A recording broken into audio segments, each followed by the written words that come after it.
Hi, this is Carolyn, and I'm here with Erin, and we are excited Karen Rembert is here with us. Karen has been a teaching pro for over 30 years, played in college, and is the owner of Costa Rica All-Inclusive Tennis Vacations. Erin and I were discussing how difficult tiebreakers are, and Erin said we had to have Karen on the podcast to discuss this. So, Erin, can you start us off with the first question? Hey, Karen, can you tell us your philosophy on your tiebreaker? It's philosophy/strategy, really, on tiebreakers. I learned this from you in Costa Rica, and I think about it often, although I told Carolyn right before we started recording that I played a tiebreaker this weekend. I totally forgot to integrate it. Instead, I just went into the tiebreaker really mad. That does not work for tiebreakers. Do not recommend going in mad. And that is part of my tiebreak philosophy, is that you're dead even. It's a wash, right? It's basically a brand new match set game, however you want to look at it. And you have to have that mindset that, all right. And if you're in a tiebreaker, you're probably playing somebody that's pretty close to your ability.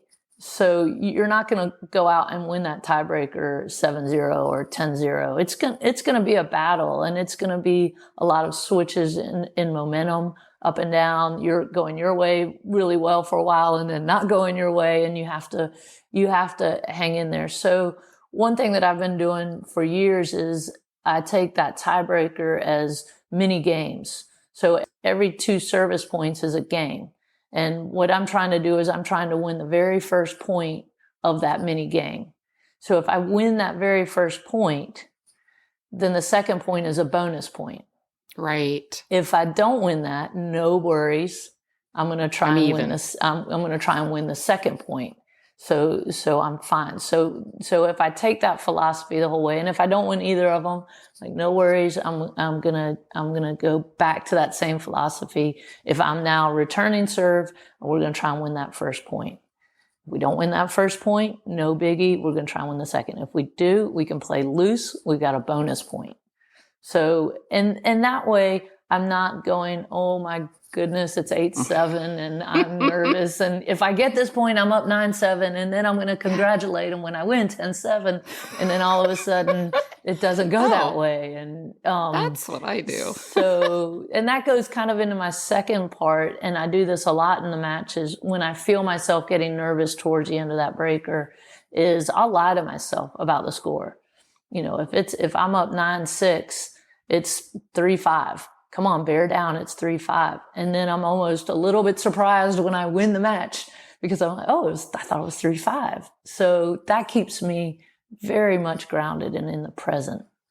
So I explained it to Carolyn incorrectly. So I actually said, when you're serving, obviously you want to hold your serve, even if that's for 1 point. Like if I'm the first server in a tiebreaker, my first thought is hold my serve, right? So if I hold my serve and then my opponent's serve, I'm trying to at least just get one of their points, right? Correct. That's absolutely correct. Okay. What I've found is in women's doubles, holding serve and breaking serve are not as 50, big as a factor as in a men's match. So I've kind of moved a little bit away from the holding serve, breaking serve for women's doubles.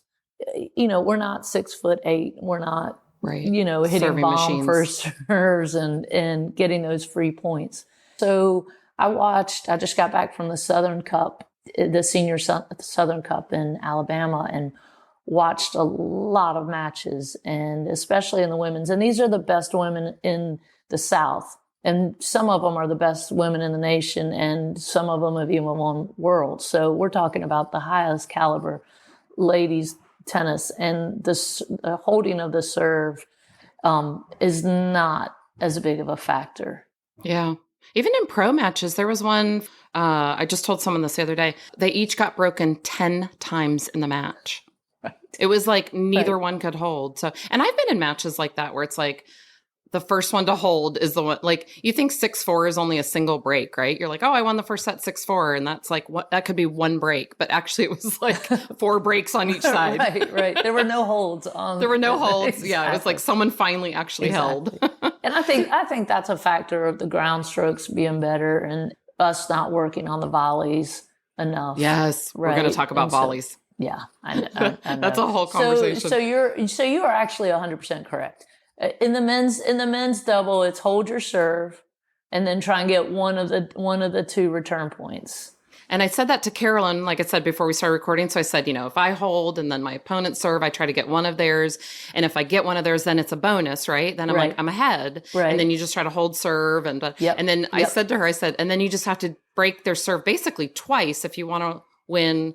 I mean, it would be nice to win easier than 10-8 or 7-5 or whatever, right? You don't want to play, 12 to 19 points or whatever. But the reality is that's going to happen. Yeah. A lot. But then I said that to her and she was like, wait, what? I said, you only have to break them twice and you have to hold serve every time. And she was like, I was like, wait, does the math add up? Is what I was thinking because, and even with Isn't it just one break if you're serving first? Well, but you have to win by two. Well, that's true. If you serve first, you're right.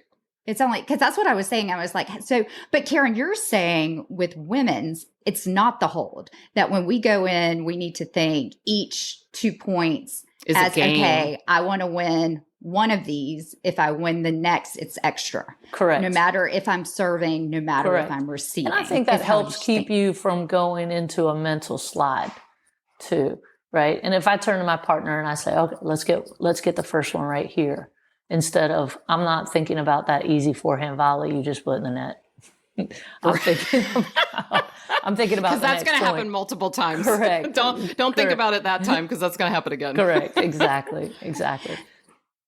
Well, I have a question then because I'm thinking about, I never think about it this way. Instead, I normally go to a bad place. Yes, she does. When I'm down, I'm down 9-2. I'm just going to hit it as hard as I can until, I usually say, I can't believe I'm in a tiebreaker, the whole tiebreaker. Right. We shouldn't even be here. We should be at the bar. Why am I here? Yes. Why am I in this? I should have won this when I was up 5-2. We have this saying, and it's anything can happen. Your opponent can get tight. They're up big. I saw it. We had a lady in the 65s. She was probably number 2 in the nation, playing the number 1 girl in the nation. And she was up 6-3 in the breaker. And she got tight. And the other girl didn't go away. She hung tough. The girl that was ahead 6-3 had a double fault. And when I see that, I'm like, all right, that's tight. She hadn't double faulted all match, and she just double faulted at one of the most important, if not the most important point of the match. She's feeling the nerves. So as long as I'm not going away, I'm still here. We say anything can happen. And that's the great thing about tennis is you have those comebacks and you have those matches that you shouldn't win. But if you go away mentally, it's probably not going to happen. You're probably going to fall short of your goals. Yeah.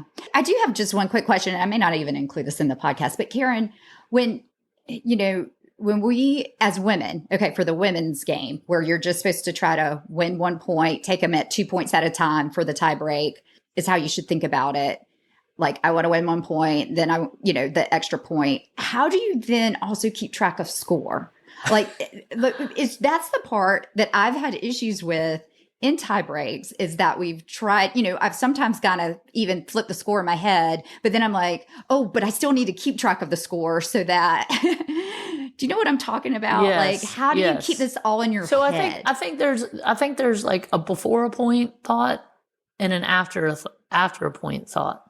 So as I'm getting ready to serve or getting ready to return, I'm going, okay, first point, let's get this first point.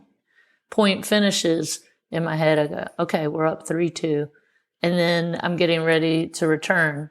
Okay, second point, let's go. So it's a before the point thought and then an after the point thought. And then I'm hoping somebody else is keeping up with it too. Right. Right. And then if we're playing Komen, I'm using the score markers for that reason. Right. So at least we're not going to get too far off base.